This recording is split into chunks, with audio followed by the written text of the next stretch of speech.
I remember that day as clearly as if it had happened this morning. I am Jacob Wilson, 32 years old, an agricultural engineer living in Wichita, Kansas, a small city surrounded by endless wheat fields where life flows as slowly as the Arkansas River. My wedding day with Jessica was the moment I thought everything had finally settled into a peaceful orbit. I had waited so long for this day. After years of struggling with work, surveying fields under scorching sun, I was finally going to have a little family of my own.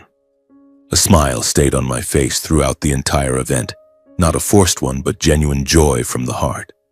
I walked among the tables, shaking hands with one person after another, greeting distant and close relatives, savoring every second. "Congratulations, Jacob.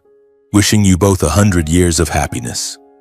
Someone patted my shoulder and I smiled back, feeling like this was the start of a life free from worries.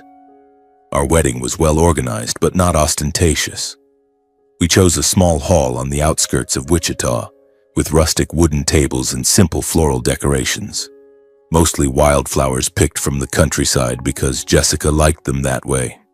I didn't care much about appearances as long as everyone was happy, but my Wilson family was different. They always focused on outward image, on saving face. My parents, Alan and Betty, kept scrutinizing the guests, nitpicking every little detail. "That tablecloth is a bit old, isn't it? Why not replace it with a newer one?" my mother whispered to my father, her eyes scanning the relatives as if taking inventory. They wanted the wedding to meet their standards so they could show off to everyone, giving no one reason to criticize. I found it amusing, but I was used to it. My family had always been like that, polished on the outside but full of cracks underneath. My parents were busy going around, subtly boasting about jobs, connections, and their children's success. "This is my youngest son, an agricultural engineer working on a big government project," my father declared proudly to an uncle, his voice booming over the music. My mother smiled brightly and added, "And his older brother Trevor is already a bank manager. All our kids are accomplished." I stood a little distance away, watching them with mixed feelings. I knew they loved me, but the way they showed it always made me feel like we were performing. My brother Trevor stood beside them with a polite smile, but his eyes were full of smugness and judgment. He was 5 years older, always seeing himself as the model big brother. But in reality, he was competitive and often belittled what I did. "Jacob, that suit makes you look a bit rustic, doesn't it?" he whispered to me that morning with a crooked smile. I just smiled it off, not wanting to argue on my happy day. The reception was reaching its peak. Guests raised glasses and toasts. Laughter and conversation filled the air, the clinking of glasses echoing. Jessica beside me, beautiful in her simple white dress, held my hand tighter. My heart pounded with happiness. But then, amid the noisy crowd, a figure slowly appeared. My grandmother, Dorothy Wilson. She walked softly, her frail frame in simple clothes, a gray sweater and an earth-brown long skirt, no striking jewelry, no makeup. She almost blended into the crowd. Many people didn't even notice and continued chatting and laughing. I recognized her immediately. Grandma lived in an old house on the outskirts and rarely appeared at events like this. She was nearly 80 and her life had been one of frugality and simplicity. But today she moved forward toward the small stage where Jessica and I stood. My heart beat a little faster. Grandma stopped in front of me in full view of all the relatives. Her hand trembled slightly, perhaps from age or emotion, but her eyes were steady, looking straight at me as if imparting something sacred. She pulled a check from her pocket and handed it to me. I took it, looked down, and nearly dropped it. The amount, $500,000. The figure hit me like a slow exploding bomb. I stood stunned for a moment, my mind reeling. Was this real? Grandma, who had lived frugally her whole life, saving every penny, was now giving me this enormous sum. But then a radiant smile spread across my face. Not because of the amount, though it was staggering, but because of the feeling of her blessing. She trusted me, giving me something deeply personal amid all this noise. "Thank you, Grandma, for this gift," I whispered, voice choking. She just nodded slightly, her eyes warm. In that moment, it felt like it was just the two of us in the world. But below the stage, the atmosphere shifted noticeably. I glanced down and caught my parents' expressions. Dad Alan frowned deeply, leaning in to whisper to Mom, voice full of irritation, "She's really lost it. Doing something like this in front of all the relatives, flaunting money, it's embarrassing for the family." Mom Betty nodded repeatedly, her face flushed with discomfort. Exactly. Who does that at a wedding? What was she thinking? In their eyes, Grandma's act wasn't a blessing, but something ridiculous that needed hiding. They looked at her as if she had ruined a perfect ceremony they had worked hard to maintain for appearances. My heart suddenly tightened. I couldn't understand it. Grandma had never been one to show off, let alone do anything frivolous or impulsive. Then I heard a soft, sarcastic chuckle from my brother. Trevor smirked, shaking his head, voice half joking, half disdainful, loud enough for a few nearby people to hear. "Oh my God, Grandma, what's this act? Just for laughs? You've ruined the formal atmosphere of the wedding." His eyes swept over Grandma with undisguised mockery, as if her action was the most absurd thing possible today. I stood frozen, throat tight. I wanted to say something, to defend her, to say she wasn't wrong. But for some reason the words stuck, unable to come out. Then the whispers began to spread, at first scattered, then merging into an uncomfortable wave. A few relatives exchanged glances, eyes mixing suspicion and curiosity without hiding it. "Where did Dorothy get that kind of money? She's lived frugally her whole life. We've never seen her well off," one aunt whispered to someone nearby. "It's probably a fake check. These days, who knows what tricks people play?"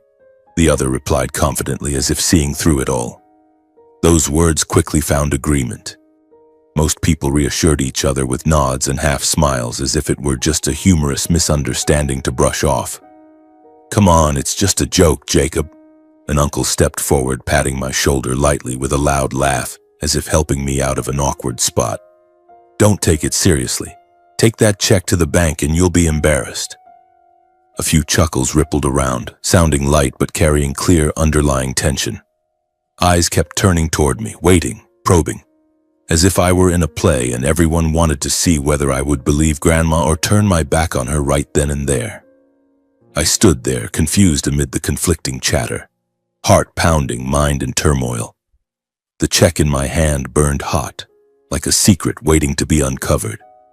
Jessica beside me gently tugged my hand, her face practical and cautious. "Don't get your hopes up. It might just be Grandma's joke," she whispered, voice worried. I knew she was protecting me, but deep inside, a quiet faith still flickered. Grandma had never made empty promises. She was the only one in the family who was always honest, always on my side. Grandma stood quietly for a moment amid the mocking and doubtful looks. I caught a glimpse of sadness in her eyes, a hurt she tried to hide. But she didn't justify or explain. She simply turned and walked slowly back to her seat, as if accustomed to being overlooked her whole life. My heart ached sharply. Why were they treating her like this? What had she done wrong? I took a deep breath, trying to compose myself. Folding the check and slipping it into my suit pocket, I smiled and continued the ceremony as if nothing had happened. "Thank you, everyone. Let's keep raising our glasses," I said loudly, voice forced cheerful. But inside, a storm was brewing. That quiet faith still burned. Grandma wouldn't lie to me. Was this check real or just a joke? I didn't know, but the suspense made my heart race throughout the rest of the reception. The reception continued for a few more hours, with lively music, endless toasts, and warm hugs from relatives. Jessica stayed by my side, holding my hand tightly, but I noticed her glancing at my suit pocket several times, her eyes filled with worry. "Are you still okay?" she whispered as we danced. I nodded and smiled. "I'm fine, honey. Just a bit surprised, that's all." But in reality, my mind was reeling. Everyone around us kept laughing and talking, but I could sense the furtive glances and whispers about Grandma's strange gift. My parents avoided the topic, pretending to be busy with guests, while my brother Trevor smirked sarcastically whenever our eyes met. That night, as people started leaving, I quietly looked at Grandma. She sat in a corner smiling kindly, and when I approached, she just patted my hand gently. "Wishing you happiness, Jacob." Not a word of explanation. She turned away, looking tired but serene, which only heightened the suspense inside me. The days after the wedding passed in a blur of busyness and exhaustion. We spent time on a short honeymoon at a resort near Wichita. Just a few days, since my job didn't allow for a longer break. Jessica was excited about the outings and shopping, but I couldn't stop thinking about the check. I kept it safely tucked in my desk drawer at home, untouched, as if afraid that handling it would make it disappear. Our new life began with cozy dinners, future plans, and gradually everything settled down. My agricultural engineering work pulled me back in with field surveys and reports on new crop varieties. Jessica was busy with her office job, and we started getting used to married life. But then one quiet evening, with light rain pattering outside the window, it suddenly came back to me. I was sitting alone in the living room while Jessica was showering. Our small rented apartment on the outskirts of Wichita, with its simple furnishings, suddenly felt cramped. I opened the drawer and took out the check. The amount, $500,000, was still there, printed clearly with Grandma's slightly shaky signature. I examined it over and over, turning it back and forth under the dim yellow light. My heart beat faster. An indescribable feeling rose, a mix of hope and doubt. What if it's real? I could buy a house, pay off debts, live more comfortably, I thought to myself. But then the family's warnings flooded back. "It's just a joke check, don't believe it." Doubt crept in, making my hands tremble slightly. Grandma had lived frugally her whole life. Where would she get that kind of money? Was it fake? But my faith in her gradually overpowered everything. She had never lied to me. From childhood, she was the only one in the family who truly listened, advising without judgment. Grandma isn't like that, I told myself, and a decision was made. The next morning, I quietly decided to take the check to the bank. I told no one, not even Jessica, as if saying it aloud would make everything vanish into thin air. I got up early, put on my work clothes, and drove to the familiar bank branch in downtown Wichita. On the way, my heart pounded, my hands gripped the steering wheel tightly. If it's fake, I'll be so embarrassed in front of the bank staff. But if it's real, I don't know what to do next. Light rain continued, adding to the tension.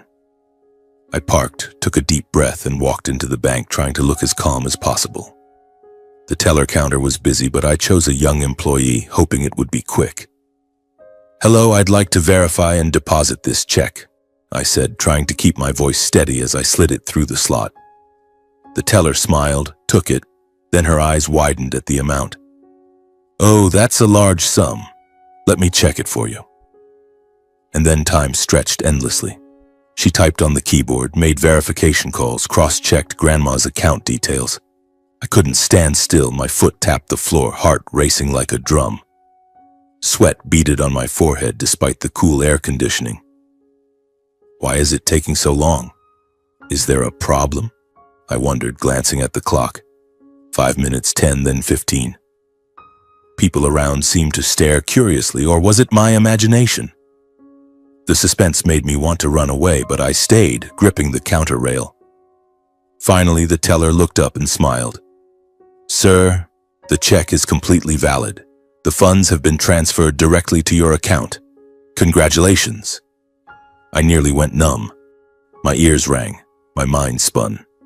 The check is real. $500,000 deposited into my account. I stammered, voice trembling. She nodded and printed the receipt for me. Overwhelmed by the reality that the money was genuine, exhilarated beyond words, yet bewildered by a situation far beyond imagination. My legs went weak. I had to lean on the counter to stay upright. Outside the bank, sunlight streamed down, but the world around me felt hazy. I sat in the car, breathing heavily, tears rolling down without realizing it. Joy mixed with worry. Where did this money come from? Why did she give it to me? I didn't go home right away. Instead, I drove straight to Grandma's house, an old place on the outskirts of Wichita where she lived alone since Grandpa passed. On the way, one question dominated my mind. The origin of that money. The house appeared, old tiled roof, yard overgrown with weeds. I parked, rushed in, heart pounding. I called out for Grandma. She opened the door looking calm, eyes affectionate. "Jacob, you're here? Come inside, dear." She led me into the simple living room with its old sofa and faint herbal tea scent. "The check you gave me, is it real? I deposited it today. But how do you have that much money? I'm so worried," I said, voice choking as I sat beside her. Grandma smiled slowly, voice serene. "That's all the savings your grandfather and I accumulated over our lifetime, Jacob. Your grandpa worked hard. I saved every penny. No big investments, just bank savings and a simple life. I believe you're the most deserving to receive it." I was stunned by the truth. Gratitude and emotion surged. Tears fell again. I hugged her tightly, thanking her over and over, feeling both love and remorse for how the family had doubted her. "Everyone thought you were joking, Grandma. I'm sorry on their behalf." She patted my back. "It's okay, dear. I'm used to it." Leaving her house, I drove home, mind still reeling. That money wasn't just money, it was proof of her faith in me. When I got home, Jessica was cooking dinner. I told her everything, voice trembling. "Honey, the check from Grandma is real. Today I deposited $500,000. Jessica couldn't hide her initial joy. Her eyes lit up. "Really? Oh my God, that's amazing." She hugged me, beaming. But very quickly her expression turned serious. "Honey, this is a huge opportunity. We need to use it right away. Don't let it go to waste." She saw the money as a chance to act immediately, without delay. From that evening on, Jessica started persuading me. "I think we should buy a house as soon as possible. This rented apartment is cramped, and with that money we can settle down properly. It'll also avoid prying eyes from family and outsiders." I felt differently. I planned to keep it as emergency savings. "I think we should save it. Life has many surprises. My job isn't stable. Buying a house now would be too rushed." We debated gently at first, but Jessica persisted. Every evening she brought out real estate catalogs, pointing to beautiful homes on the outskirts of Wichita with large yards. "Look at this. One with 3 bedrooms, close to your work. We'd have so much more space." The pressure became clearer. Not arguments, but constant persuasion, expectant looks. After days of thinking, I started to waver. Lying awake beside Jessica, I thought about the future. Maybe she's right. A house would be a good foundation. Finally, I set aside my original plan and agreed to start house hunting with her. "Okay, honey, let's go look at houses." Jessica cheered joyfully, hugging me tightly. But deep inside, a vague worry lingered. This money was from Grandma, and now we were using it. Was this the right decision? The new journey began, but that suspense kept me restless. The house hunting process was not as easy as I had imagined. We spent weeks wandering all over Wichita, from quiet suburbs to newly developed neighborhoods. Jessica was so excited. She listed pros and cons, measured every corner as if already envisioning our future life. Each time we viewed a house, my heart raced with a mix of suspense and excitement. What if we choose wrong? This is Grandma's money. We can't waste it, I thought to myself. Finally, after much deliberation, we found the perfect house. A spacious 2-story home with all the amenities, a lush backyard, and a garage big enough for my work truck. It was in a peaceful suburban area, yet convenient to the highway. Signing the contract, making the payment, and holding the keys in my hand felt like a new chapter truly opening in our married life. "From now on, this will be our new home," I whispered to Jessica, hugging her in the afternoon sunlight. But that vague worry still lingered. What would the family think when they found out? To mark this new beginning, we decided to host a cozy housewarming party. Nothing extravagant, just inviting close family and a few dear friends. Jessica handled the decorations, simple balloons, a table of homemade food, fresh salads, grilled meat, and a home-baked cake. I was busy sending invitations, calling my parents, Trevor, and finally Grandma. When I heard her voice on the other end, my heart softened. "Grandma, I'd like to invite you to the housewarming. I want you to be the first to step into our new home," I said, trying to keep my voice light. She chuckled softly, her tone as kind as ever. "Yes, I'll come. Wishing you all the best, Jacob." On the day of the party, Wichita greeted us with an unusually beautiful afternoon. Gentle golden sunlight spread across the backyard. A light breeze carried the scent of freshly cut grass, making the atmosphere unexpectedly pleasant. Guests arrived gradually, greetings and laughter filled the once quiet yard. The Wilson family showed up in full. Dad Allen entered with his usual stern look but forced a polite smile. Mom Betty followed, carrying a basket of fruit she claimed was homegrown, speaking in a proud voice. Brother Trevor arrived with his wife and young child, looking busy but with eyes that couldn't hide their scrutiny. Finally, Grandma Dorothy. She walked slowly, needing a little support, but her smile remained gentle. As she looked around the new house, her gaze lingered a bit longer, as if silently blessing the place and me in her own special way. Everyone exclaimed in admiration from the moment they stepped inside. "Look at this, Jacob. Such spacious living. Modern interiors, great location. This must have cost a fortune, right?" An aunt cried out, running her hand over the new sofa. Dad patted my shoulder. "Well done, son. Newly married and already owning a house. You're doing great." Mom praised the kitchen. "Jessica, you're so talented. A house like this shows how hard you two have worked." Trevor nodded approvingly, but his eyes scanned every corner as if calculating. "Not bad, little brother. How much did it cost? Mortgage from the bank, I assume?" I smiled awkwardly, but discomfort started building inside. They saw it as proof of our rapid success, but I knew the truth. It was Grandma's money, not from salaries or loans. The atmosphere was filled with endless compliments, but gradually I felt uneasy under the subtle, speculative glances. They think we got rich suddenly. They're definitely guessing about the money source, I thought, heart beating faster. I didn't want them to keep misunderstanding. I didn't want Grandma doubted any further. The party was at its peak, glasses raised, soft music playing from the speakers. Jessica beamed beside me, but I decided to act. "Everyone, may I have your attention for a moment?" I spoke up, voice slightly trembling but resolute. The room gradually fell silent. All eyes turned to me. "Thank you all for coming to celebrate, but I want to clarify about this house. Do you remember the check Grandma gave at the wedding? I took it to the bank and deposited the full amount, $500,000. That's what bought this house." The words hung in the air and the room instantly plunged into silence. Laughter and chatter vanished. Only Grandma's soft cough echoed faintly from a corner, a fragile sign amid the heavy atmosphere. My heart pounded. I waited tensely for reactions. Jessica gripped my hand tighter, eyes worried. Trevor reacted first. He clutched his head, slumping in his chair, face contorted as if stabbed in the chest. "No way! This can't be happening. If only I hadn't done that back then. God, what have I done?" He muttered, voice shaking, words barely coherent. The whole room turned toward him in sympathy and confusion. I stood frozen, but then everything clicked clearly in my mind.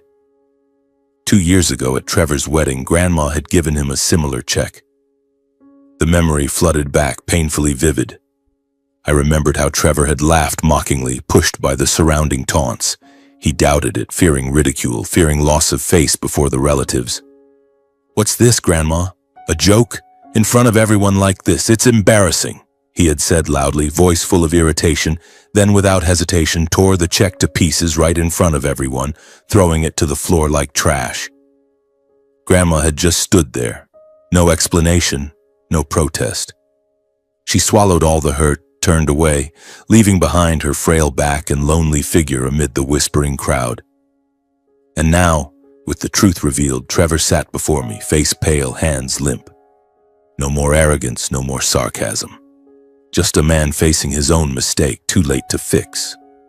He turned to look at Grandma, His eyes weren't exactly remorseful but mixed with regret and pleading, as if silently begging for a late chance.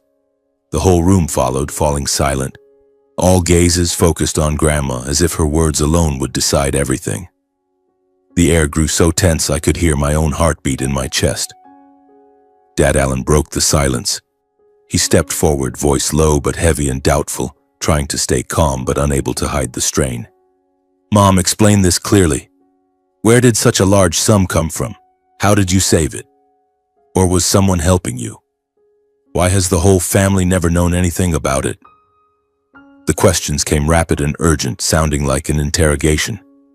His face flushed, his eyes fixed on her as if ready to seize any slip. Mom Betty immediately followed, voice softer but no less probing. She leaned forward, asking slowly, one by one, "Do you have any other savings left? Where have you been keeping that money all this time? Any records or documents? Or is there another amount you haven't mentioned?" Her question sounded concerned, but her eyes gleamed with barely hidden hope, as if groping for any remaining portions. Anything that might not yet have been given away. Trevor no longer held his initial sarcasm. He appeared regretful, eyes shifting, voice subdued as he recalled the past. "Grandma, I was wrong. I got carried away. I thought the check was fake. Please give me another chance, even just a small part. I'm so sorry." He spoke, voice trembling as if still hoping for some compensation. My heart tightened. Was he regretting the money more than the act itself? Grandma sat quietly for a long while, eyes calmly surveying the room. Then she gently shook her head, voice still slow. "That money was everything I had. Saved over a lifetime with your grandfather, Jacob. I've given it all to Jacob." She paused, then added, "Because Jacob was the only one who didn't doubt, who didn't treat the gift as a joke or a burden to family pride. That's why he deserves it." Her words were like a time bomb. The atmosphere in the house turned heavy and stifling. The initial joy of the housewarming completely vanished. In its place came belated regret. Trevor bowed his head, parents exchanged tense glances, and silent envy toward me. I felt the sharp glances as if I had stolen something from them, and deep in a few eyes lingered quiet doubt still directed at Grandma. The party ended awkwardly. Everyone left early, leaving the house silent. The truth had been revealed, but that intense suspense made me realize my family had never truly been united. After that housewarming party heavy with lingering echoes, I tried to return to my familiar routine. Every morning I brewed coffee, kissed Jessica goodbye, then drove out to the fields, focusing on my agricultural engineering work. Surveys of new crop varieties and seasonal reports helped me push aside the tense atmosphere from that day. I tried to keep our married life and little family stable, as if all the storms had temporarily receded. Jessica still laughed and joked. We still had evenings cuddling while watching movies, but I sensed a vague distance. "What do you think about that party?" she asked softly once, and I just shook my head. "Forget it, honey. Everything's fine." But inside, the worry still smoldered. The family called less often, but every conversation was laced with implications. My parents inquired about Grandma, but in probing tones. Trevor went silent, as if nursing his regrets. Grandma still lived alone in her old house, and I visited often, bringing fruit or homemade bread.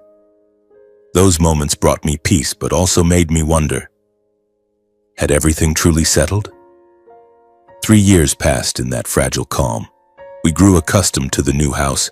Jessica advanced in her office job while I expanded my agricultural projects, even taking on a few small contracts. Life was serene, with weekend picnics and talks about starting a family. But then one day, working in the fields under Kansas's scorching sun, my phone rang. I wiped sweat from my brow and looked at the screen. Mom calling. "Jacob, get to the hospital quick. Grandma fell badly. She's in emergency." Her voice was urgent, full of worry. My heart tightened. My hands shook, holding the phone. "What happened to Grandma? I'm coming right now." I dropped everything, jumped in the truck, and floored it back to Wichita. On the drive, my mind spun.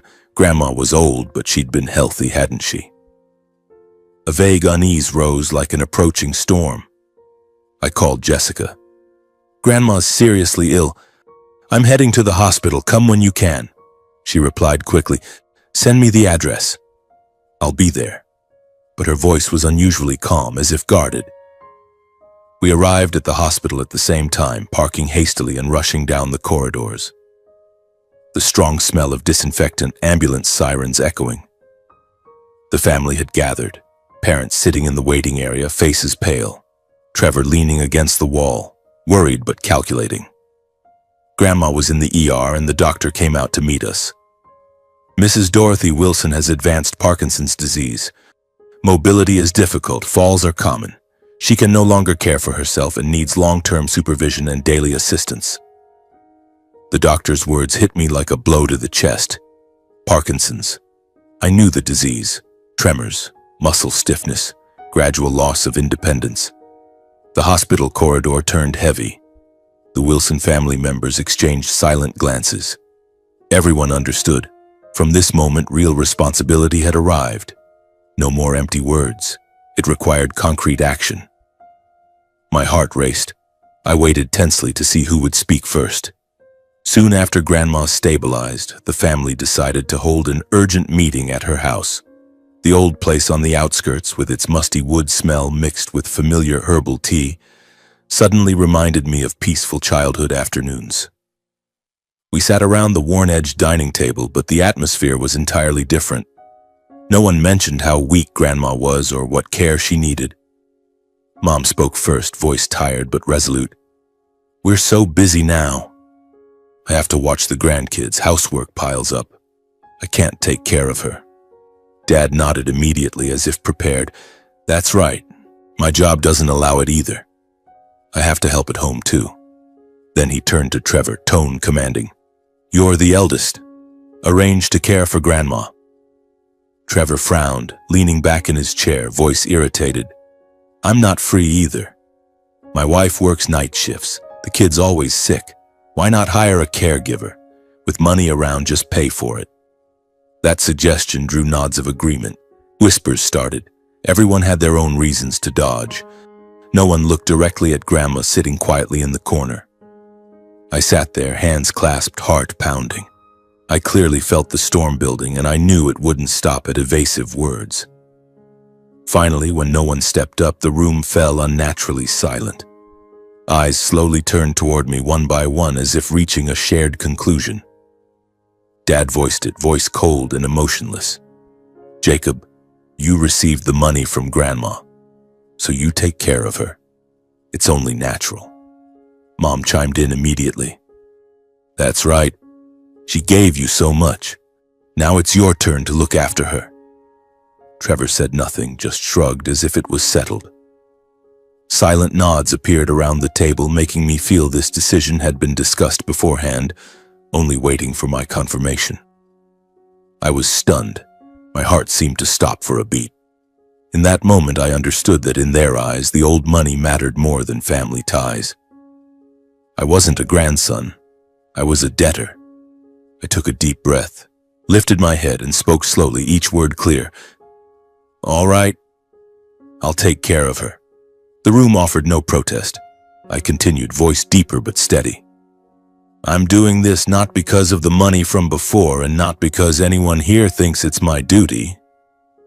Some things, if I don't do them, I won't be myself anymore." I looked each one in the eye. Grandma is the only one in this family who never doubted me, never made me ashamed of who I am. And as long as she needs me, I'll be there. A few sighed in relief, as if shedding a burden. No one said more, and I understood that from that moment I had separated myself from them. As I stood up, I didn't notice Jessica standing behind me at first. Only when she gripped my hand tightly, lips pressed thin, eyes growing cold, did I realize another conflict was quietly forming. One not loud, but certain not to end here. On the drive away from Grandma's house, the air in the car was thick and suffocating. Jessica drove, hands clenched on the wheel, silent for a long while as if holding something back. Then suddenly she burst out, voice high and urgent. "You're crazy, Jacob. What does Grandma have left that you have to take it all on?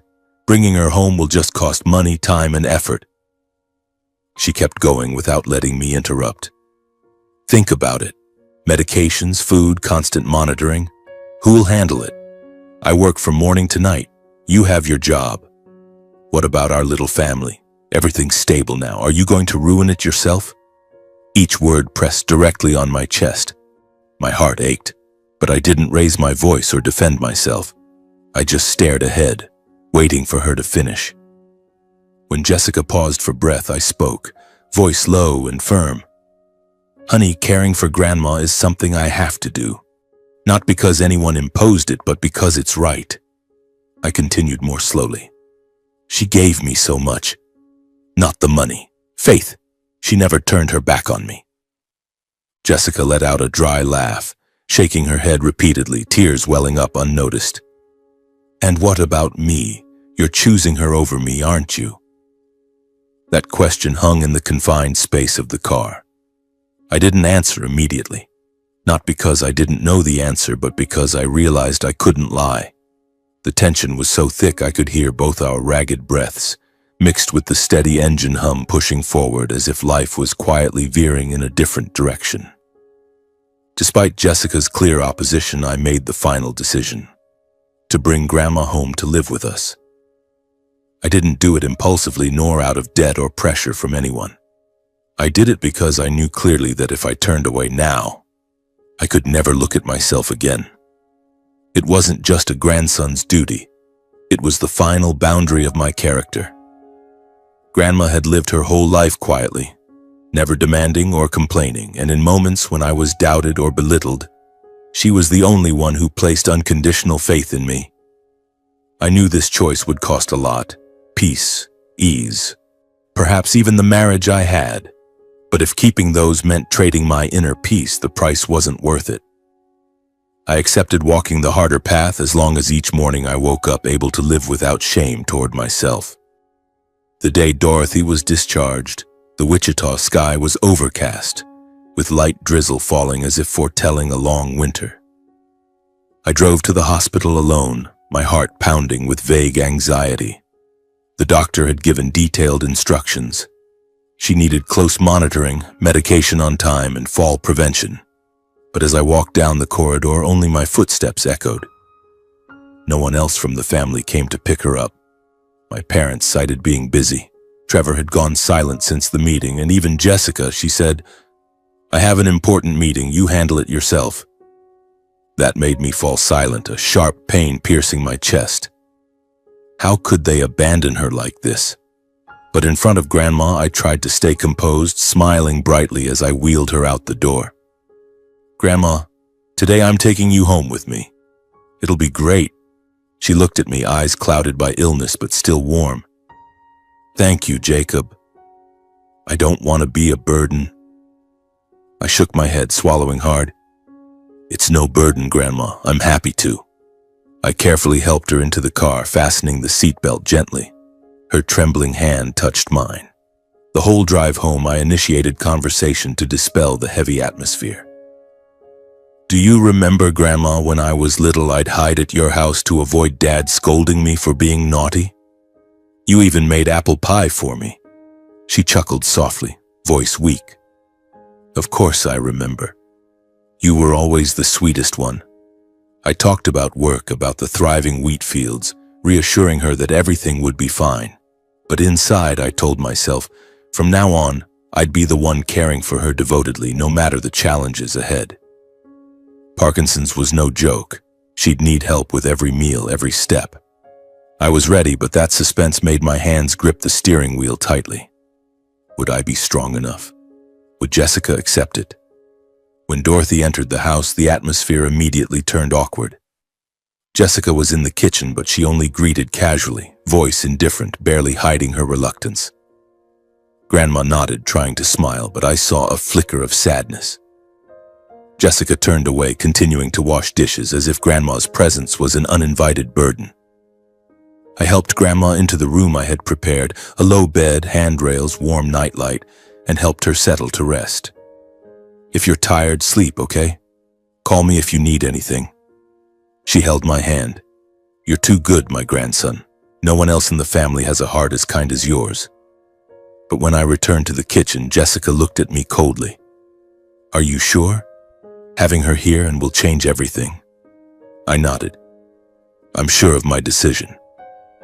But my heart raced, sensing the storm forming. From the day Grandma moved in, my life changed completely.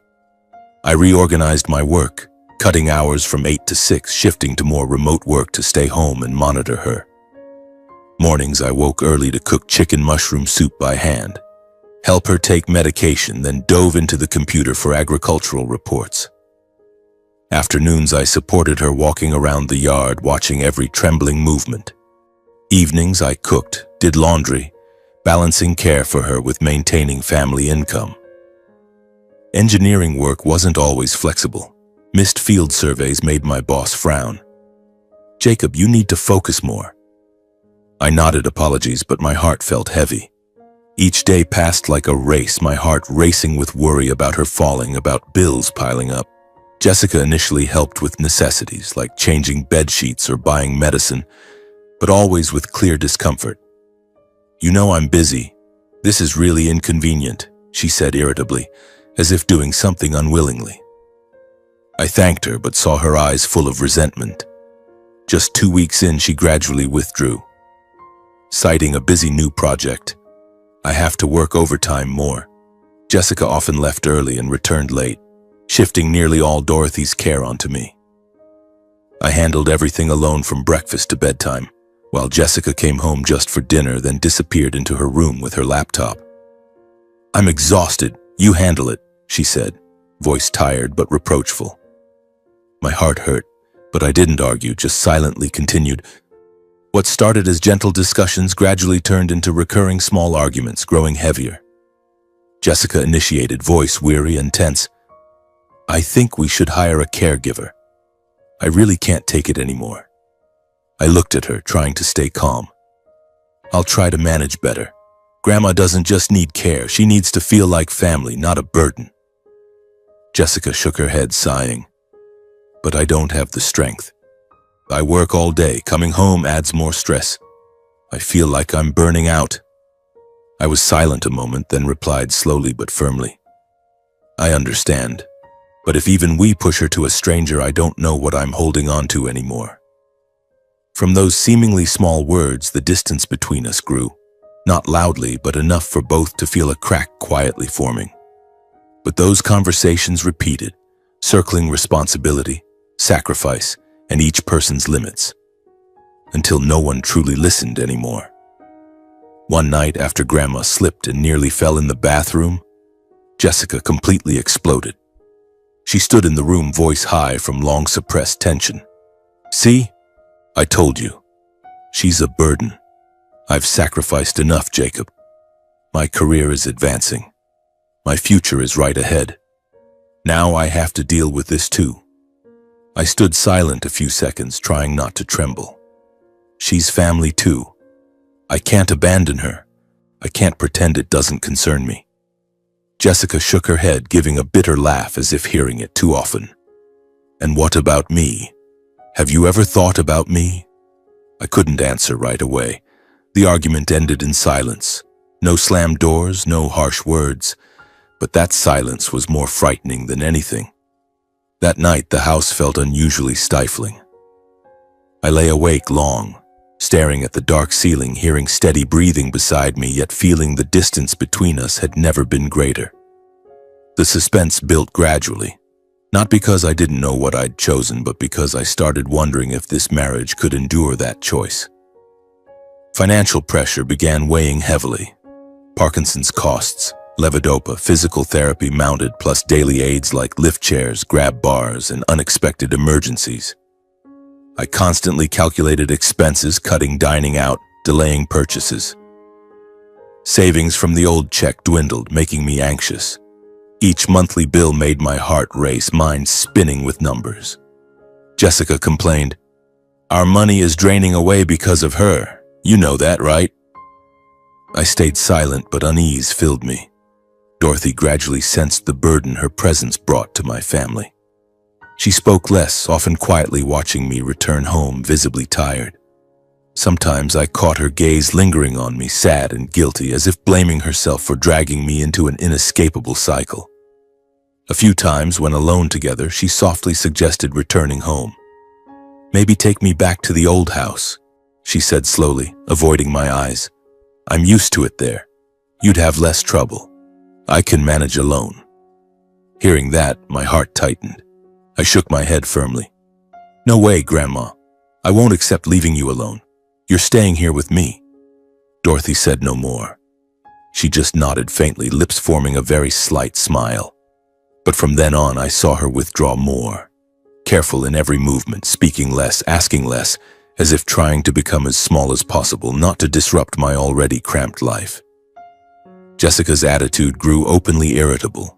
Subtle remarks, "Be careful not to fall again," or cold glances when Grandma asked for help, unintentionally hurting her feelings. Grandma retreated within the house she lived in, sitting in a corner reading old books, speaking little. It pained me. "Jessica, don't say that. Grandma's very frail," but she turned away. "I'm exhausted, honey." Throughout that time, no one in the Wilson family inquired or offered help. Parents called occasionally, asking superficially, "How's Grandma? You managing okay?" No one offered shifts or financial support, as if responsibility had fully transferred to me the moment I agreed. Trevor vanished, only sending perfunctory texts. I felt isolated, abandoned amid the burden. I gradually realized I was trapped between two sides. On one, the grandmother who had given me unconditional trust and love, with warm moments like her telling old stories. On the other, a marriage cracking day by day from exhaustion and simmering resentment. Each night, watching Jessica sleep turned away, I wondered, how much longer can I keep this up? That intense suspense kept me awake, like waiting for a bomb to explode. Life continued, but the crack grew larger. Time passed slowly. Each day was a struggle to maintain balance. I did my best to keep everything running smoothly, waking early to help Grandma with light exercises, preparing her medication on time, then diving into remote work with lengthy agricultural reports. Grandma grew weaker day by day, but when she smiled as I told stories about the fields, my heart warmed in an extraordinary way. "You're just like your grandfather, Jacob. He loved the land the same way," she said, voice trembling but full of affection.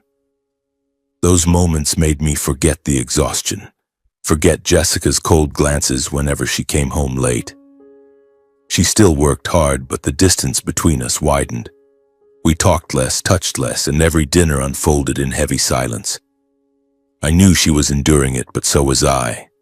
The worries accumulated like an underground river about to overflow. Then one day, an urgent work assignment came up. My boss called. "Jacob, I need you for a field survey in the Southern Plains. Just 3 days. The project needs progress. Pack and go immediately." I hesitated, checking the schedule. It coincided with a time when Grandma needed close monitoring due to worsening tremors lately. But work was our main income. I couldn't refuse. Before leaving, I talked clearly with Jessica. We sat in the kitchen under the dim yellow light. "Honey, I have to go on a business trip for 3 days. Can you stay home and look after Grandma for me? Just give her medication on time, help with meals, and keep an eye on her. I'll call often." Jessica looked at me, face darkening, unable to hide her displeasure. "You're doing this again? I'm really busy. The project has a deadline." "Fine, I'll try." She agreed reluctantly, attitude heavy, voice full of resentment. I hugged her gratefully, but the hug felt cold. I still believed a few short days wouldn't lead to anything serious. Early the next morning, I set off, driving the truck loaded with survey equipment across Kansas's endless fields.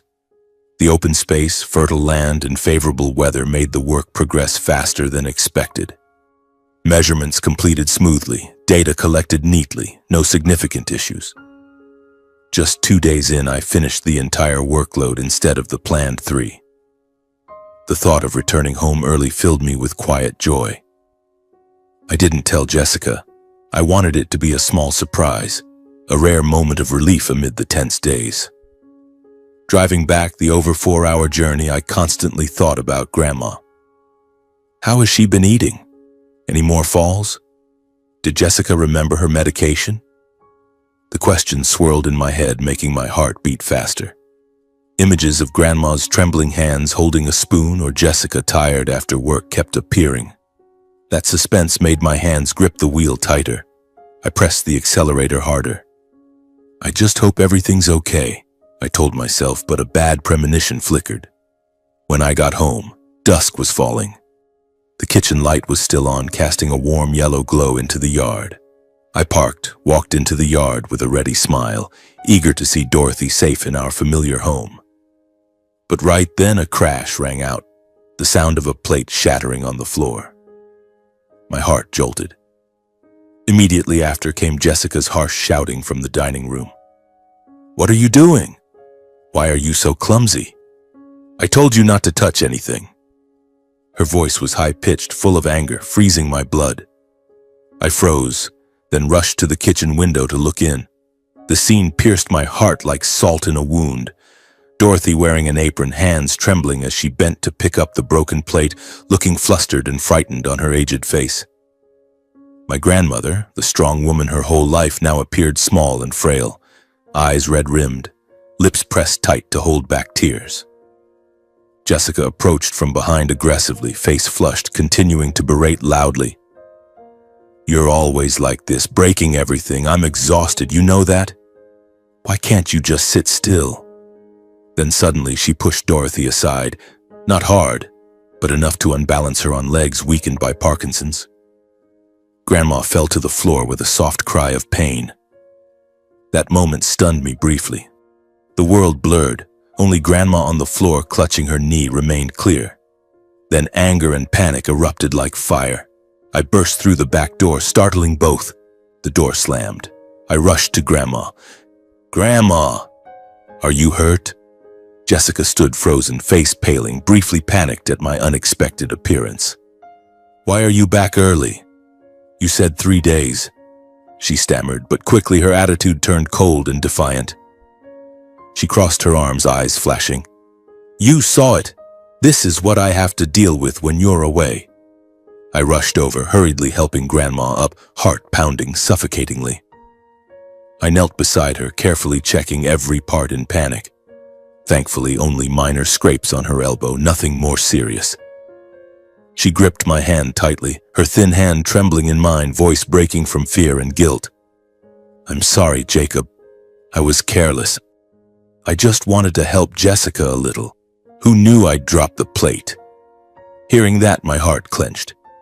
I pulled her into my arms, hugging her frail body tightly, tears welling up uncontrollably.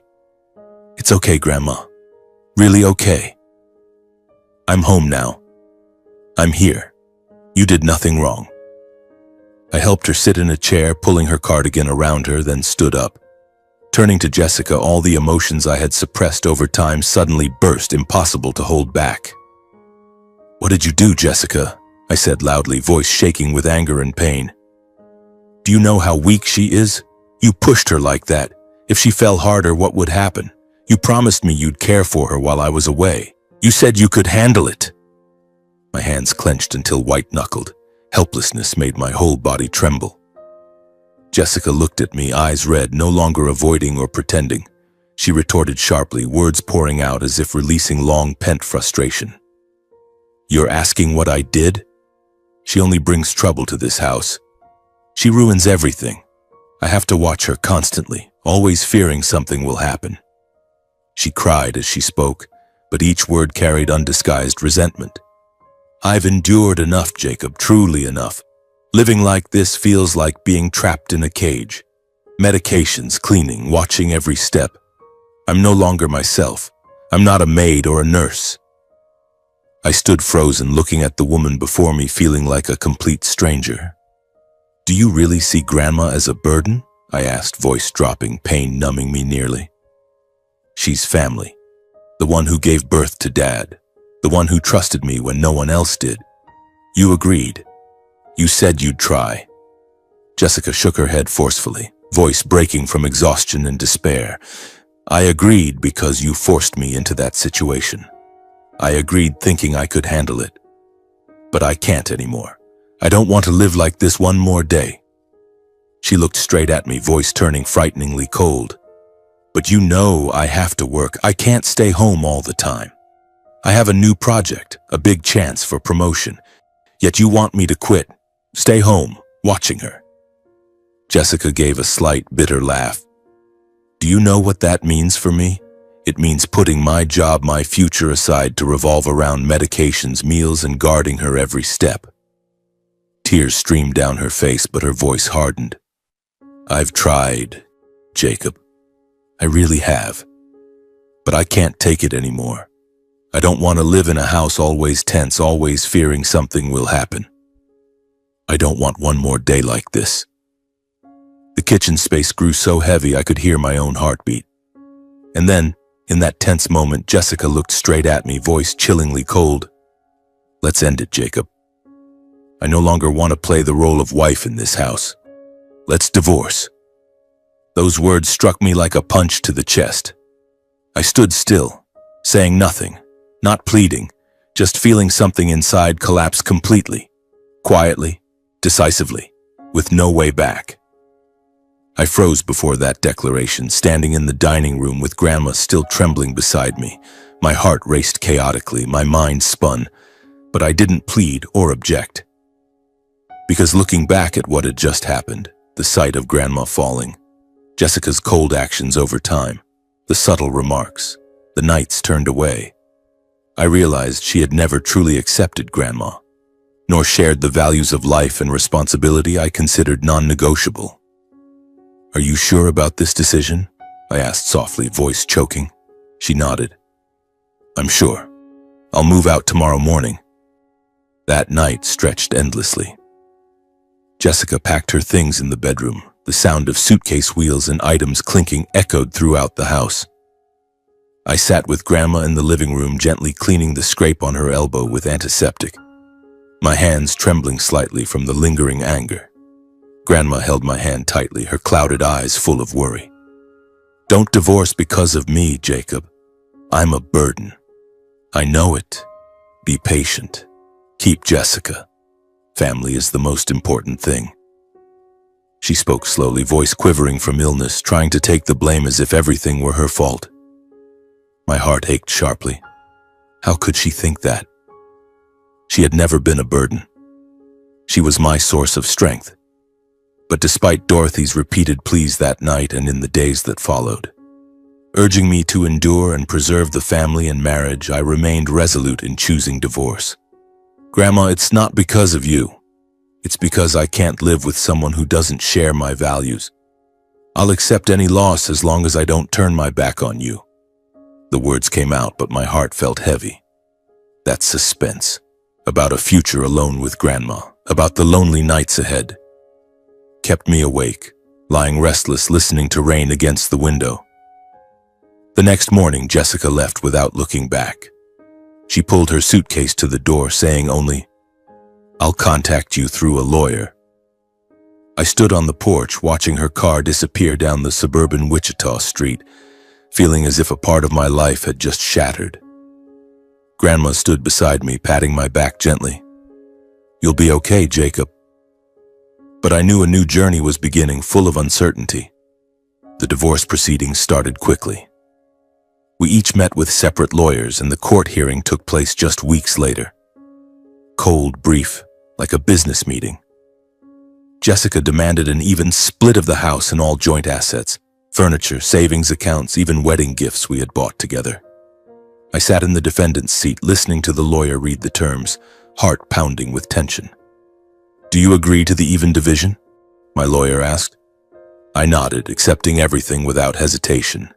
Because for me now, only one thing mattered, being with Grandma. Money, the house, it all lost meaning. The hearing ended. I signed the papers, feeling as if signing a self-imposed sentence. Jessica looked at me one last time, eyes mixed with regret and anger, then turned away. I left the courthouse under Wichita's gray sky, heavy rain falling, wondering, now what? After the divorce, I sold the old house, the place once full of happy memories but now only pain, and rented a small, simple one on the outskirts of Wichita. Just 2 bedrooms, a small kitchen, a backyard big enough for Grandma to sit and enjoy the breeze. Not luxurious, but enough for the 2 of us to rely on each other. I moved our things in, rearranging everything. Grandma's bed near the window for garden views, a small dining table where we could talk. The first days felt strange. I woke earlier, brewed strong black coffee to stay alert, then helped Grandma get up. "New home, Grandma. I'll make you comfortable," I said, forcing a smile. She nodded, but I saw her worry. "Do you regret your decision?" I shook my head.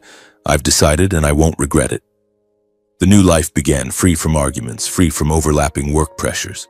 Only fragile but genuine peace remained. I cut expenses, shifted to more freelance work to stay home with her, and gradually life slowed down. Financial worries lingered, medication bills arrived regularly, but I pushed them aside, focusing on the present. The following months passed in rare gentleness. No more echoing arguments, no more resentful glances, only quiet care and the feeling of being where I belonged.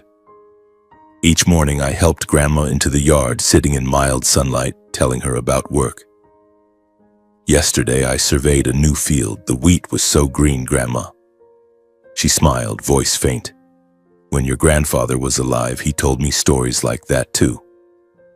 Afternoons I cooked simple meals, nutritious chicken soup, fresh salads. No more forced dinners, just the gentle clink of spoons against bowls. Evenings we sat at the small table and she told me about Grandpa. He often talked about the war, but I loved hearing him sing lullabies, Grandma said, eyes sparkling with memories. I listened, asking more. Was Grandpa a good singer? She nodded, then shared about the hard years. Poverty, saving every penny, sleepless nights, worrying for children and grandchildren. The memories Dorothy had cherished her whole life, she now shared freely without hesitation.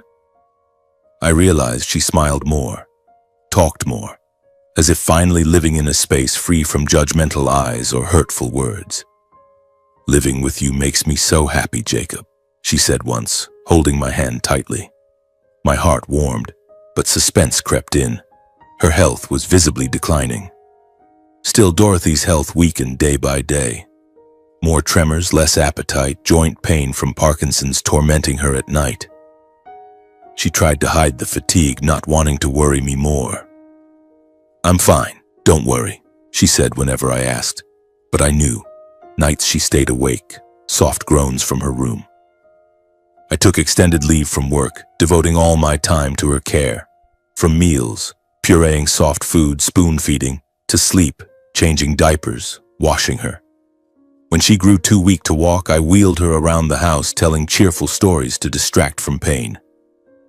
I did everything with absolute patience and tenderness, as if each passing moment was precious and unrepeatable. "Grandma, shall I read to you today?" I said, holding Grandpa's old favorite book on farming. She nodded, eyes brightening. In those days, time slowed, but suspense about her passing made my heart race faster. "You'll stay with me a long time, right?" I thought silently, knowing it wasn't so. Then one morning, Dorothy suddenly became unusually lucid. Wichita's sky was beautifully sunny. A breeze through the window carried fresh grass scent. She sat up in bed, mind clearer than usual, tremors much reduced. "Jacob, I feel so good today," she said, voice clear. We talked more and longer than recent days about her life, family, mistakes, and joys. She looked at me for a long time, eyes kind yet unusually alert, then spoke slowly. "You're the only one in the family who never disappointed me, and the only one who didn't turn away when I needed it most." She paused, gathering her remaining strength. "I chose right, Jacob. The best choice in my whole life was believing in you." Those words fell gently, but my heart pounded with emotion and vague worry. I leaned down, hugging her tightly, voice trembling. "Grandma, I love you. I'm here. Don't worry about anything." Dorothy smiled very faintly, a strangely peaceful smile. She said no more, just gently closed her eyes, breathing softening as if finally at ease. entrusting everything unsaid to me. After those final words, Dorothy closed her eyes and passed peacefully in my arms without pain or fear. She just exhaled softly, then fell forever silent. I sat beside her a long while, still holding her hand tightly, not crying aloud. But inside, a vast, profound emptiness opened, as if the most important part of my life had left forever. Tears rolled down, but I didn't wipe them, just sitting there looking at her, face serene, faint smile on her lips. "Grandma's gone?" I whispered, heart tearing. That suspense had become reality. She had left, leaving me alone with memories and unending loss. The hours that followed passed in a haze, like a heavy dream. I called the doctor to confirm, voice trembling over the phone, then sat silently beside her for a few more hours, unwilling to leave. Finally, I had to stand up, wipe my face, and begin arranging the funeral. I handled everything simply yet respectfully, without ostentation, just as she had lived her whole life, frugally, humbly, but meaningfully. She had once told me, "When I go, don't make it grand, Jacob. Just family and a few close ones are enough." I remembered those words, so I chose a small funeral home on the outskirts of Wichita, with a simple wooden casket, fresh flowers picked from the backyard, and a brief ceremony. Only quiet prayers and shared memories. I saw it as my final repayment to the person who had sacrificed and trusted me to the very end. With every detail I arranged, my heart raced with suspense. Was I doing it as she wished? Would others understand? But I pushed those worries aside, focusing on honoring her. The funeral took place on a drizzly afternoon. The Kansas sky was gray, as if weeping in her place. Old neighbors, those who had lived next to Grandma in her old suburban home, came one by one to pay respects. Mrs. Smith, the next-door neighbor, hugged me tightly. Dorothy was the best person I knew. She often brought cookies over, telling old stories. She lived simply, but her heart was vast. Those simple memories of afternoons she spent knitting, of how she shared food with poorer neighbors, made the funeral atmosphere quiet but warm. People sat around sharing stories, soft laughter mingling with tears. I listened, my heart warming slightly amid the pain, but suspense still surged. Would my family come? How would they behave?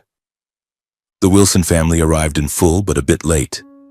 Dad Allen entered with his usual stern expression, but forced a polite smile. Mom Betty followed, carrying a white wreath, speaking proudly. Brother Trevor came with his wife and child. They sat in the front row, but their eyes held more scrutiny than grief. Dad glanced around the funeral home, whispering to Mom, "Too simple, isn't it? Grandma deserved more." But I knew behind those words was calculation, as if her passing was just the opening for unfinished schemes. Trevor sat silently in the front row, but his eyes occasionally swept toward me, full of speculation, as if wondering, how would things go with the will? The memorial room atmosphere was quiet but tense, though everyone tried to maintain an appearance of mourning. When it was my turn to speak, I took the microphone and said only a few short words, as people do at such ceremonies. "My grandmother lived a very simple life," I said, voice slow and low.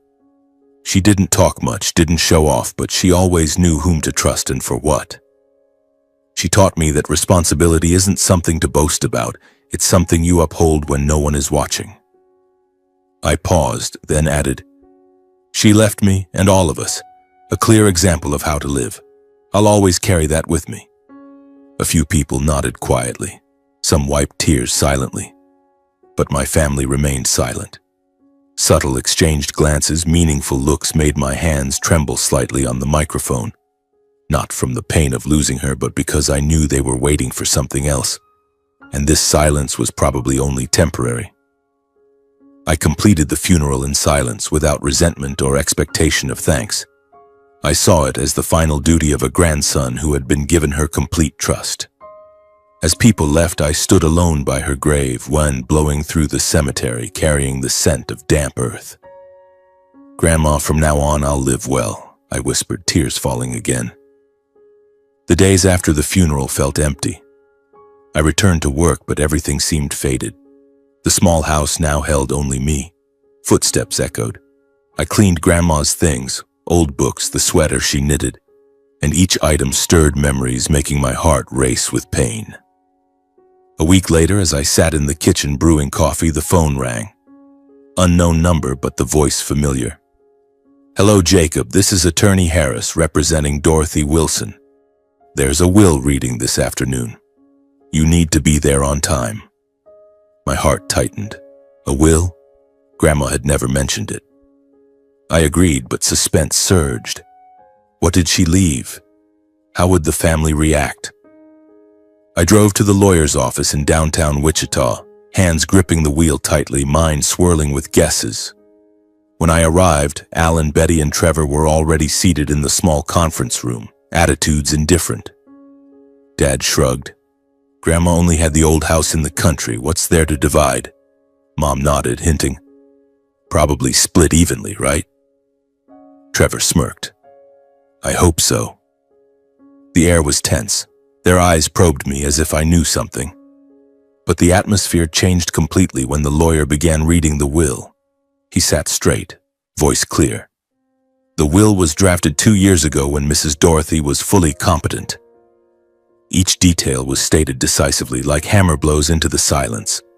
According to the will, all of Dorothy's assets, including her share of Grandpa's property preserved over the years, from rural real estate, discrete investments, to legal trust funds, with a total value exceeding $3.2 million, were left entirely to me. All to grandson Jacob Wilson for his trust and care, the lawyer read evenly. I was stunned by the information, completely unprepared for the true scale of the estate. My heart raced wildly, my mind reeled. $3.2 million!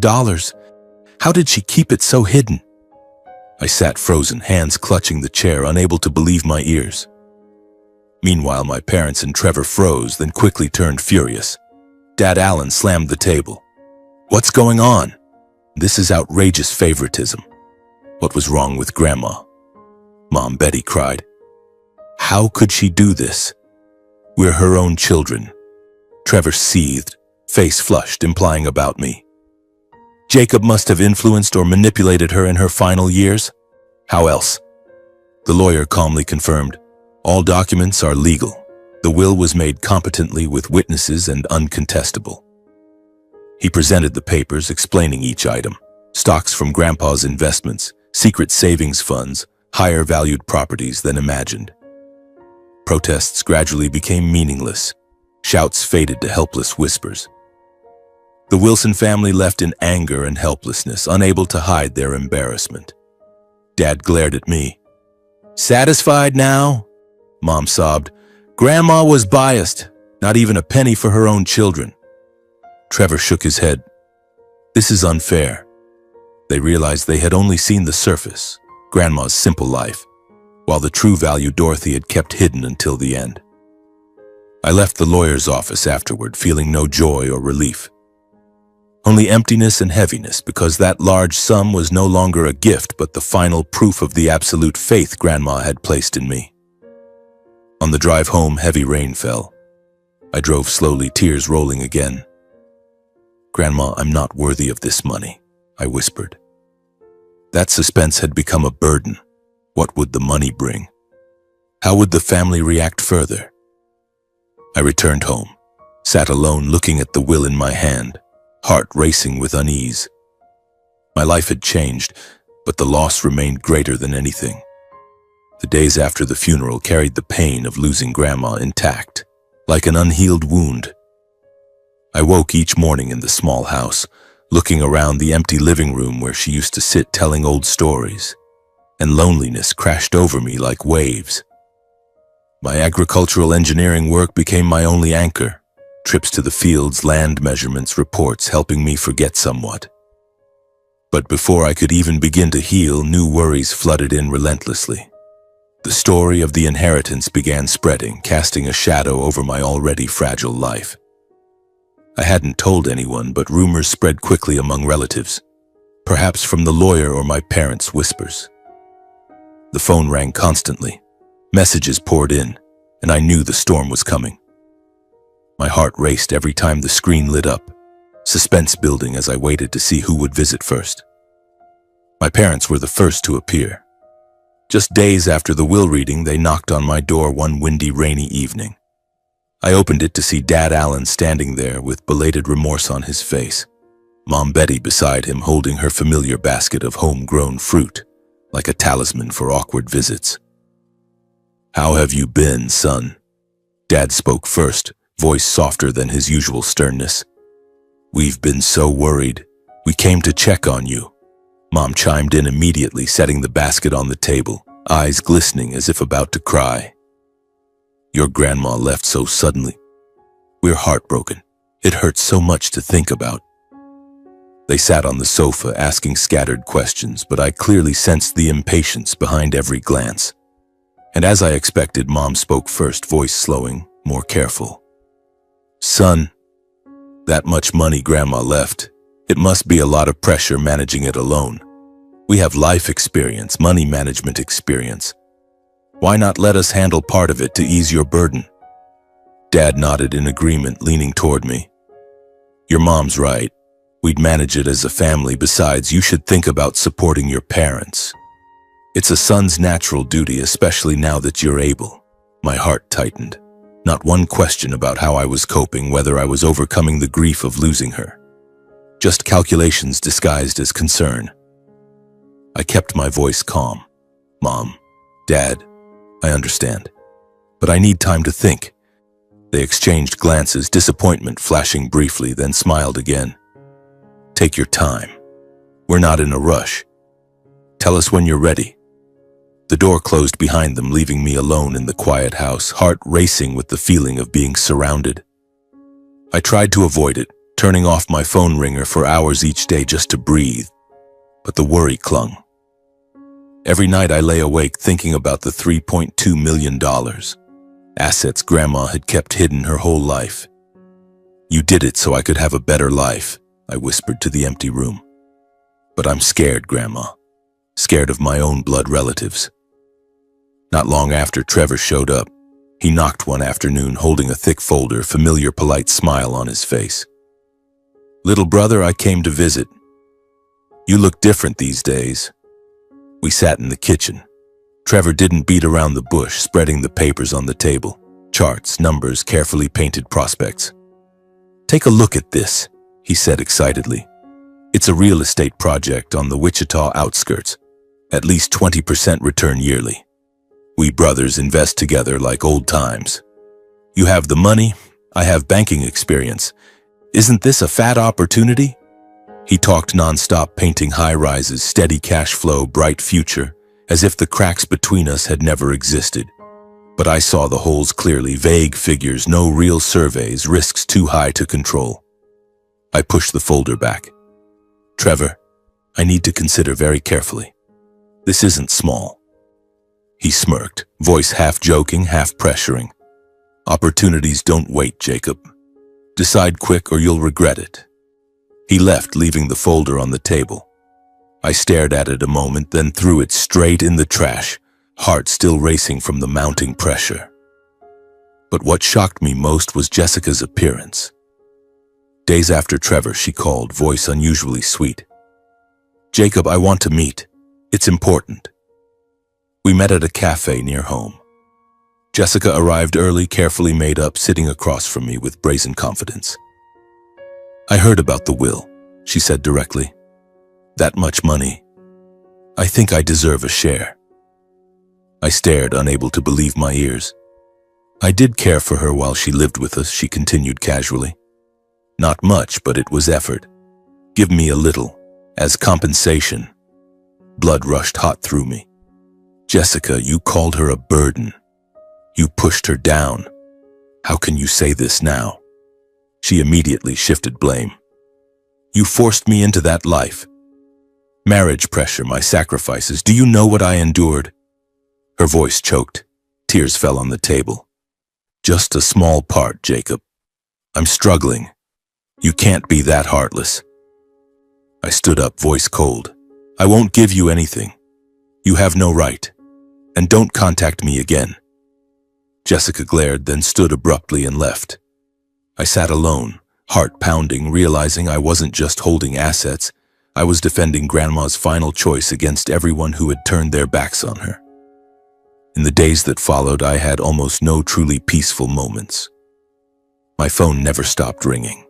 Calls, messages, requests from parents, brother, and ex-wife alternated, as if they had silently coordinated a schedule to besiege me from all sides.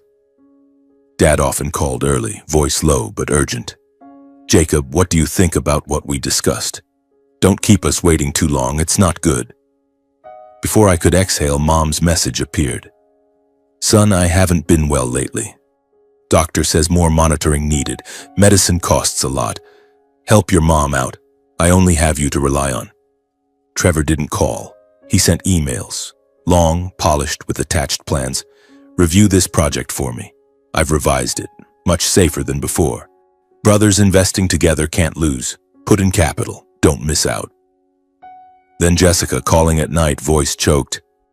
"Jacob, I know I was wrong, but I'm really struggling now. Help me just this once. Only 100,000. It's nothing to you." Each notification made my heart beat faster.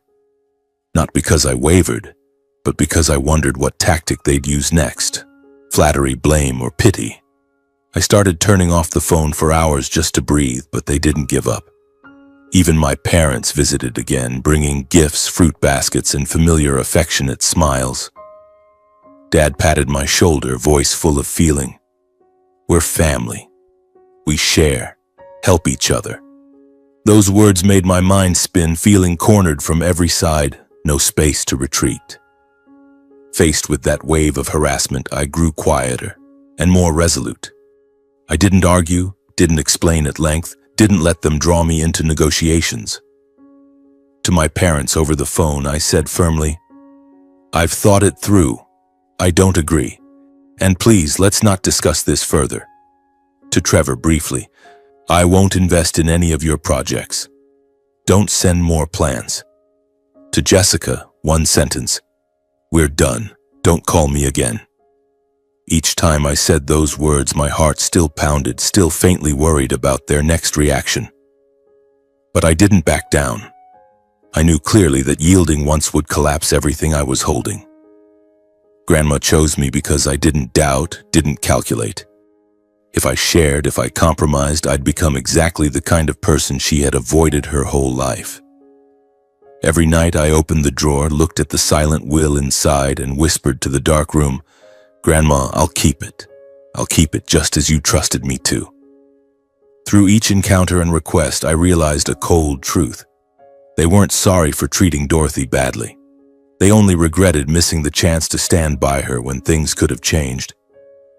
My parents didn't mention doubting her, didn't apologize for shirking responsibility. Trevor wasn't sorry for tearing the check years ago. Jessica wasn't sorry for pushing her down.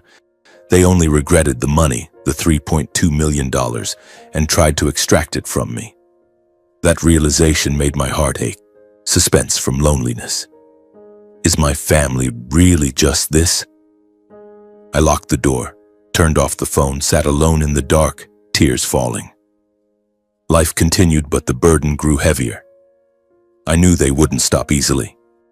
I realized everything began to change when the silence stretched unusually long. My parents stopped calling to pressure me. Trevor sent no more plans. Jessica went completely silent. At first, I thought they had finally understood and accepted it. But that feeling didn't last. The first signs came very quietly. One evening, I received a call from an aunt I hadn't spoken to in ages. Her voice sounded strange, evasive. "I'm just asking to clarify. People are saying you cared for Grandma only to get her to leave you the inheritance. Is that true?" I froze. Before I could respond, she quickly backpedaled. "I only heard it from others. I don't know if it's real." Then similar calls increased. An uncle asked bluntly while pretending concern, "How did you manage to get Grandma to leave everything to you?" Outsiders hearing it can't help but misunderstand. Through those scattered conversations, I gradually pieced together the full picture. Somewhere, stories had been distorted, embellished, repeated until they became truth in others' mouths. I overheard whispers that I was called ungrateful, greedy, exploiting an elderly person to seize assets. My heart raced every time I heard such things, not from shame, but because I didn't know how far they had spread. I knew clearly my parents were behind those stories. They often complained to relatives about Grandma's unfair favoritism, about how badly they had been treated. Trevor didn't say it directly. He posted vague statuses on Facebook like, "Some people get everything handed to them but forget their roots." No names mentioned, but everyone reading knew who he meant. As for Jessica, I learned through mutual friends. They hesitantly recounted that she had said I forced Grandma to live with us to manipulate the will, that I had calculated every step from the start. Those words were relayed with half belief, half doubt, but enough for me to understand how my image had changed in their eyes. The truth was bent little by little, and I, who had chosen silence, gradually became the villain in a story I had lived myself. I had to face suspicious looks from old acquaintances. At the cafe near work, a former colleague patted my shoulder. "Heard you struck it rich? But why treat your family like that?" Relatives called to check in, but full of probing. "Grandma left so much, did you share with your parents?" The surrounding community, neighbors in Wichita, gossiped behind my back, eyes averting when I passed on the street. That suspense kept me restless.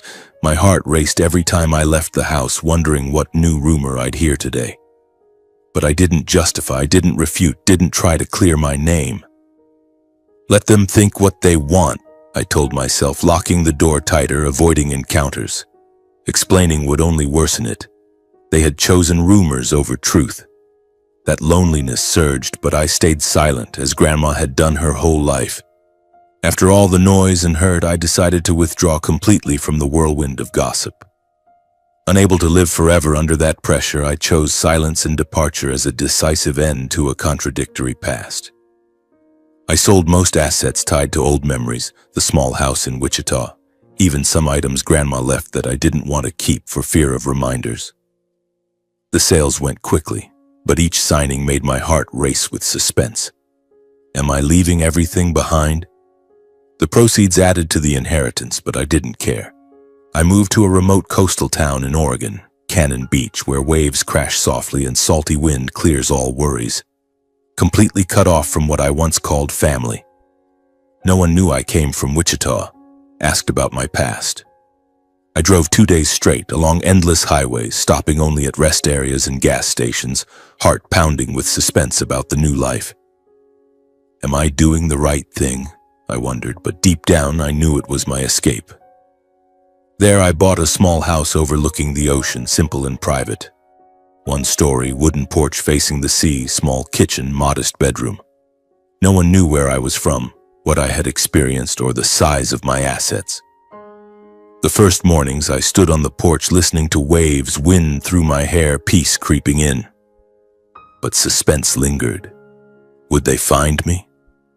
Would rumors spread? I ditched the old phone number, got a new one, and gradually the old world faded. I opened a small cafe by the beach, tending every detail myself as if rebuilding a new life. I named it Dorothy's Brew, Grandma's name, but to everyone it was just a warm-sounding name. No one knew its true meaning. I painted the walls pale sea blue, set rustic wooden tables and chairs, hung a few wave-inspired paintings drawn from afternoons gazing at the ocean. Each morning I rose early, hand-grinding roasted beans, steaming fresh milk from nearby farms, letting coffee aroma fill the cafe as the sun rose over the water. Regular customers gradually appeared. Local fishermen stopped by to share sea tales, storm stories. Tourists paused, sharing their journeys. "Your coffee's great, buddy," an old man smiled, taking another sip. I smiled back. "Thanks for the support. It's a secret recipe from my grandma." Life slowed in a way I had never allowed before. No more rushed agricultural reports, no harassing calls or probing looks. I had afternoons reading by the sea, evenings listening to wind through palms, heart lightening noticeably. Occasionally, memories surged unexpectedly. The wedding day, the check, Grandma falling to the floor. My heart raced suddenly as if someone knocked hard on a closed door. But then I breathed deeply, letting coffee scent and wave sounds pull me back to the present. Here, I didn't need to prove anything to anyone. I just lived, slowly, peacefully, as Grandma had wished for me. My new life flowed steadily and gently without pressure or scheming. Only mornings listening to waves crash softly, breathing salty air, and evenings closing in quiet with a hot cup of tea by the window. The cafe grew busier, but I kept it small, no expansion. Regulars became friends, Mrs. Mary sharing grandkids' stories, Tom talking fishing experience. I lived simply, spending frugally as Grandma taught. Past suspense flickered occasionally, but the ocean washed it away. Quietly, I used part of the inheritance to establish a small charity in Grandma's name. Dorothy's Legacy. The fund supported lonely elderly and abandoned children in the way she lived, helping silently. I transferred money regularly, funding nursing homes in Oregon, scholarships for orphans. No publicity, no press, just quietly doing what I believed Grandma would smile at if she were here. "Grandma, I'm continuing your legacy," I whispered, signing the first charity check, heart racing with emotion. Jacob sought no recognition, only knowing the money now brought good. One day, walking alone on the beach, fine sand underfoot, gentle waves, I suddenly recalled the entire journey. From the laughter-filled wedding in Wichita, radiant smiles beside Jessica, to Grandma's unexpected check, bank shock, dramatic housewarming, her illness, explosive argument, painful divorce, her peaceful passing, shocking will, endless harassment. Some losses were irreplaceable, a broken marriage, a family drifting apart, but standing before the sea now, I understood every painful choice had led to this peaceful moment. My heart raced with emotion. Tears fell, dissolving into the salty wind. And for the first time in so long, I felt no regret. I gradually understood that family isn't just where one is born, but where one chooses to stay, with respect, kindness, and responsibility toward each other. When money appears, it doesn't create new people. It only reveals true ones. It can turn loved ones into strangers, make affection weighed like goods, but one thing it can never buy: character. And in the moment of greatest loss, I realized which relationships were worth keeping and which to let go without hesitation. The lesson I kept for myself was quiet, needing no recognition. Trust shouldn't be misplaced, sacrifice shouldn't trade dignity, and sometimes walking away in silence is the only way to protect remaining true values. Before me, the sea stretched vast. Wind brushed my shoulders lightly. I smiled, whispering like a promise. "Thank you, Grandma, for believing in me when no one else did, for leaving me not just assets, but a way to live. I carry it every day." Life continued, and this time I was ready to move forward, without resentment, only the peace I had chosen for myself.